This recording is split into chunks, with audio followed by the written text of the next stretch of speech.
Hello! Kumusta mga ka-59? Welcome back sa aking YouTube channel. Sa video ito ay pag-uusapan naman natin kung paano ba gumawa ng incident report. Kaya kung ikaw ay interesado na malaman, ang video ito ay para sa iyo. Kaya panoorin mo hanggang dulo. Siyempre, bago tayo mag-umpisa, muli hinihikayat ko kayo na mag-like at mag-subscribe sa aking YouTube channel at pindutin ang notification bell para laging updated sa mga bagong video na ilalabas ko. Kaya tumpisahan na natin. Let's go!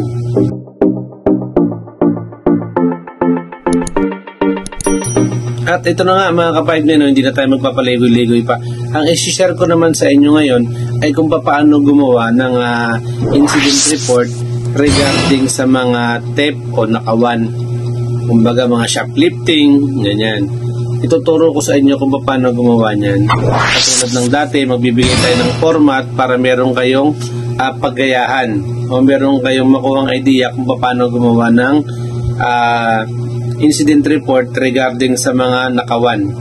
Itong ginawa kong report na to, gaya pa rin ng dati, English-Tagalog para meron kayong idea o marami kayong makuhang idea sa paggagawa ng report. Ito mga ka-59, panoorin nyo yung video ng format para mas marami kang matutunan. Ayan mga ka-59, ito yung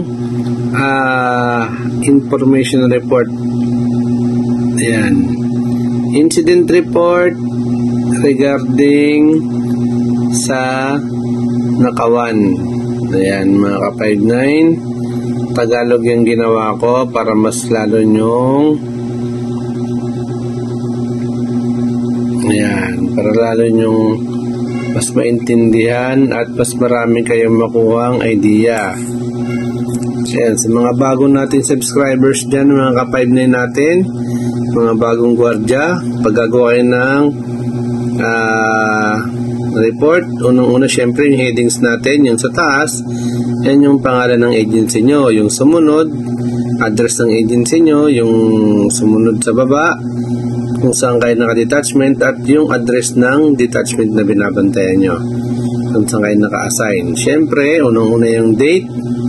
Pag Tagalog, para kay siyempre OIC o idinaan kay SIC mula kay siyempre mula sa'yo dahil ikaw yung guard on duty. Ayan, and paksa natin information report. Siyempre, kumbaga binibigyan mo ng impormasyon yung OIC mo. O, ito na yung pinaka-subject natin. Ayan. Pagnanakaw ng ilang piraso ng chocolate. Kailan? September 27. Yung oras din, syempre, lagay din kung saan. Sino yung nahuli natin. Ayan, nalagay nyo rin yung pangalan. Lagay nyo rin yung edad niya at kung saan siya nakatira. Tapos bakit? Ayan diba? Sinubukan ng suspect na lumabas ng tindahan hang hindi nagbabayad. Paano?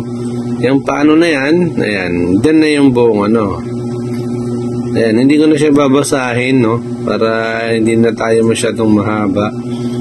Pero ayan, pipicturean natin yan ulit at ipa-flash natin para makakuha kayo ng idea. Ayan.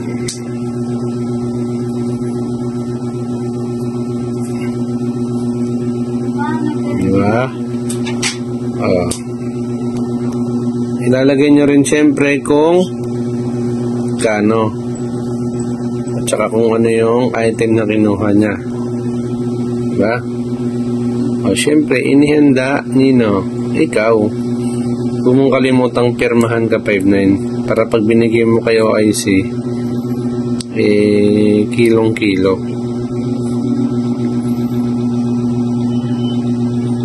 Ayan, yun yung Tagalog version na ginawa natin. Ayan, Tagalog version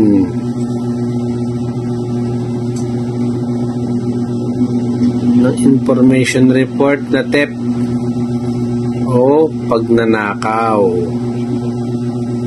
Yan. Kung sakali na kayo ay naka-duty sa mga convenience store or mga groceries, supermarket. Ayan, magagamit nyo to pag kayo ay nakahuli ng nagnakaw o nag-shoplift dyan sa binabantayan yung tindahan. Ayan, ipa-flash natin yan mamaya, pipicturean natin, may picture na akong ipa-flash dyan. Ayan, yun yung Tagalog version, ano? Itong kasunod na ipapakita ko sa inyo, ito naman yung English version. Ayan, ito naman yung English version. Ganon pa rin, same date, same scenario, English version lang. Ayan, naka 5.9. Ayan.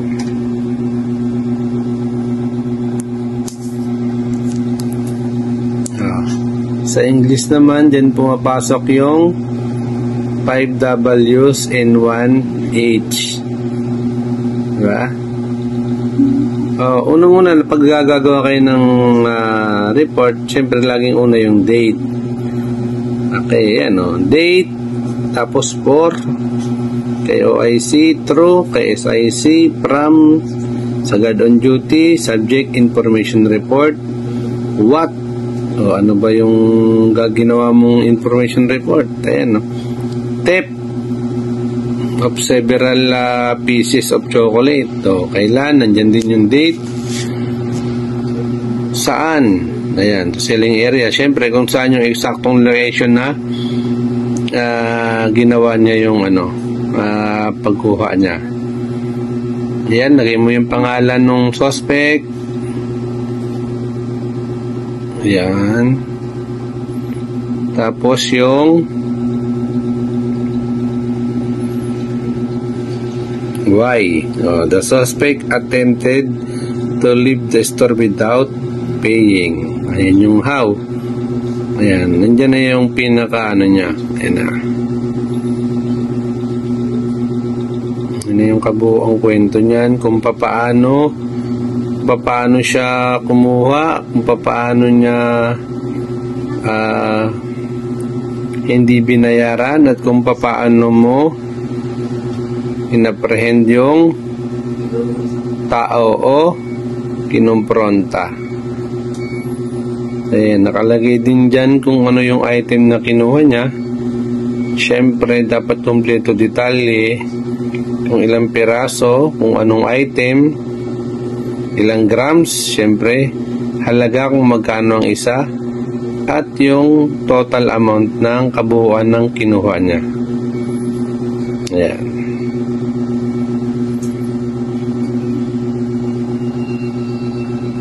Ayan. Itong information report na to, ipapasa natin to kay OIC. Ayan. Tapos si OIC na ang bahalang gumawa ng incident report para ibigay naman sa management. At siya na rin siyempre yung magdidesisyon kung ano yung sanction na gagawin nila dyan, kung ipapa-blatter ba, ipapa-case file ba.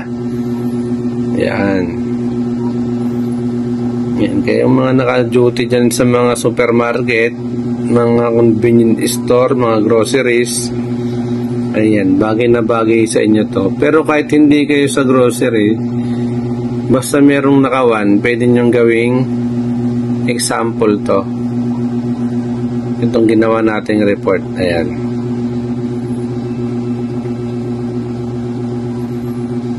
Ayan mga ka-5 na, no?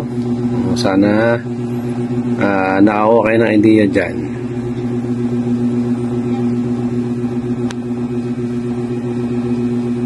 Ipa-flash natin din yan, yung dalawang picture, yung isang Tagalog at isang English version, para meron kayong makuha na ng idea sa paggawa ng report.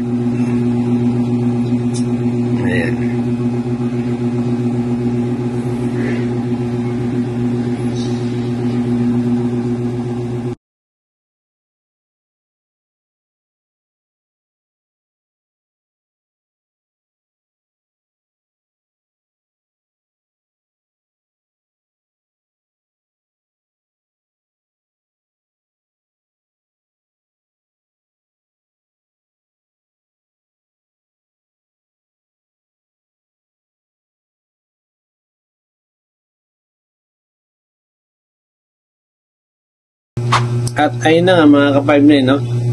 Maraming salamat sa inyo. Sana nakakuha kayo ng panibagong dagdag kaalaman dun sa ipinakita ko sa inyo kung paano gumawa ng incident report regarding sa mga shoplifting, sa nakawan o sa theft kung tawagin.